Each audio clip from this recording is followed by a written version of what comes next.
السلام علیکم every one. Day 3 نبیوں کے قصے سنا رہی تھی آپ کو۔ آج ڈے 3 ہے۔ صلح حدیبیہ اور ابو جندل رضی اللہ عنہ اور ابو بصیر رضی اللہ عنہ کا قصہ سنا رہی ہوں میں آپ کو۔ 6 ہجری میں حضور اقدس صلی اللہ علیہ وسلم عمرہ جا رہے تھے۔ کفار مکہ کو اس کی خبر ہوئی اور وہ اس خبر کو اپنی ذلت سمجھے، اس لیے مزاحمت کی اور حدیبیہ میں آپ صلی اللہ علیہ وسلم کو رکنا پڑا۔ جاں صحابہ رضی اللہ عنہ ساتھ تھے جو حضور صلی اللہ علیہ وسلم پر جان قربان کرنا فخر سمجھتے تھے۔ لڑنے کو تیار ہو گئے، مگر حضور صلی اللہ علیہ وسلم نے مکہ والوں کی خاطر سے لڑنے کا ارادہ نہیں فرمایا اور صلح کی کوشش کی، اور باوجود صحابہ رضی اللہ عنہ کی لڑائی پر مستعدی اور بہادری کے حضور اکرم صلی اللہ علیہ وسلم نے کفار کی اس قدر رعایت فرمائی کہ ان کی ہر شرط کو قبول فرما لیا۔ صحابہ رضی اللہ عنہ کو اس طرح دب کر صلح کرنا بہت ہی ناگوار تھا، مگر حضور صلی اللہ علیہ وسلم کے ارشاد کے سامنے کیا ہو سکتا تھا کہ جاں نثار تھے اور فرما بردار، اس لیے حضرت عمر رضی اللہ عنہ جیسے بہادروں کو بھی دبنا پڑا۔ صلح میں جو شرطیں طے ہوئیں، ان شرطوں میں ایک یہ شرط بھی تھی کہ کافروں میں سے جو اسلام لائے اور ہجرت کرے مسلمان اس کو مکہ واپس کر دیں، اور مسلمانوں میں سے خدا نخواستہ اگر کوئی شخص مرتد ہو کر چلا جائے تو وہ واپس نہ کیا جائے۔ یہ صلح نامہ ابھی تک پورا لکھا بھی نہیں گیا تھا کہ حضرت ابو جندل رضی اللہ عنہ ایک صحابی تھے جو اسلام لانے کی وجہ سے طرح طرح کی تکلیفیں برداشت کر رہے تھے اور زنجیروں میں بندھے ہوئے تھے۔ اسی حالت میں گرتے پڑتے مسلمانوں کے لشکر میں اس امید پر پہنچے کہ ان لوگوں کی حمایت میں جا کر اس مصیبت سے چھٹکارا پاؤں گا۔ ان کے باپ سہیل نے، جو اس صلح نامے میں کفار کی طرف سے وکیل تھے اور اس وقت تک مسلمان نہیں ہوئے تھے، فتح مکہ میں مسلمان ہوئے۔ انہوں نے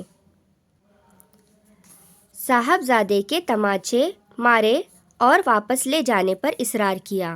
حضور صلی اللہ علیہ وسلم نے ارشاد فرمایا کہ ابھی صلح نامہ مرتب نہیں ہوا ہے، اس لیے ابھی پابندی کس بات کی، مگر انہوں نے اصرار کیا۔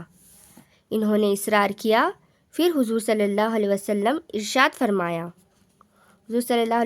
ارشاد فرمایا کہ ایک آدمی مجھے مانگا ہی دے دو، مگر وہ لوگ ضد پر تھے، نہ مانا۔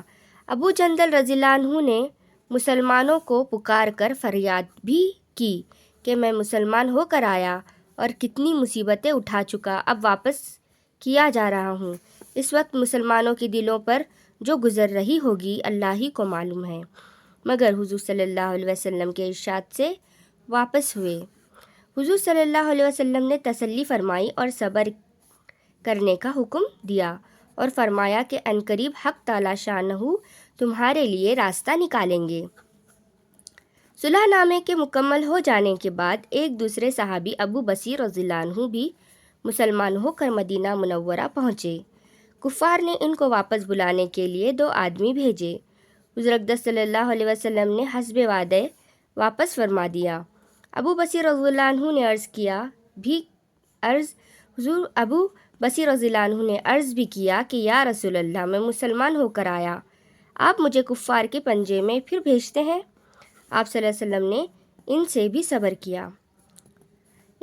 بھی صبر کرنے کو ارشاد فرمایا اور فرمایا کہ انشاءاللہ عنقریب تمہارے واسطے راستہ کھلے گا۔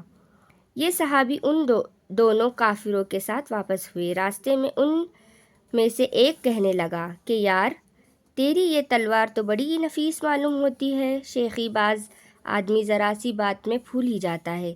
وہ نیام سے نکال کر کہنے لگا کہ ہاں، میں نے بہت سے لوگوں پر اس کا تجربہ کیا ہے۔ یہ کہہ کر تلوار ان کے حوالے کر دی۔ انہوں نے اسی پر ان کا تجربہ کیا۔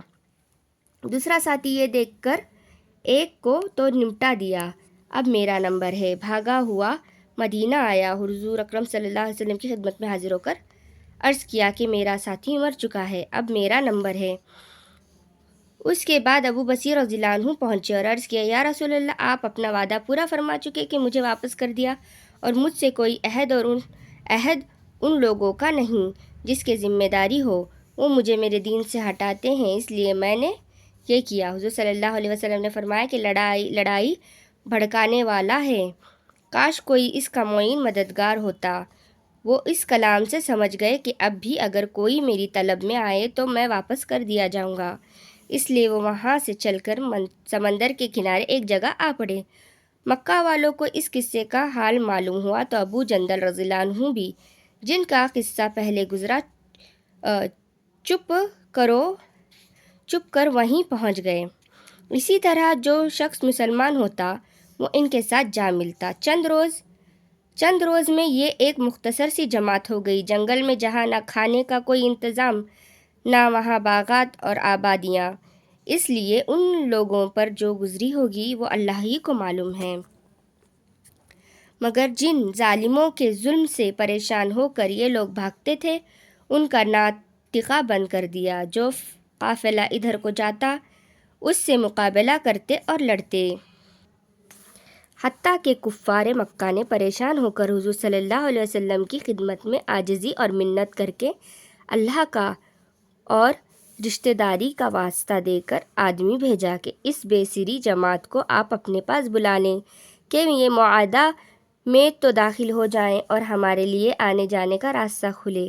لکھا ہے کہ حضور صلی اللہ علیہ وسلم کی حضرت اقدس صلی اللہ علیہ وسلم کا اجازت نامہ جب ان حضرات کے پاس پہنچا تو ابو بصیر رضی اللہ عنہ مرض الموت میں گرفتار تھے۔ حضور صلی اللہ علیہ وسلم کا والا نامہ ہاتھ میں تھا کہ اسی حالت میں انتقال فرمایا۔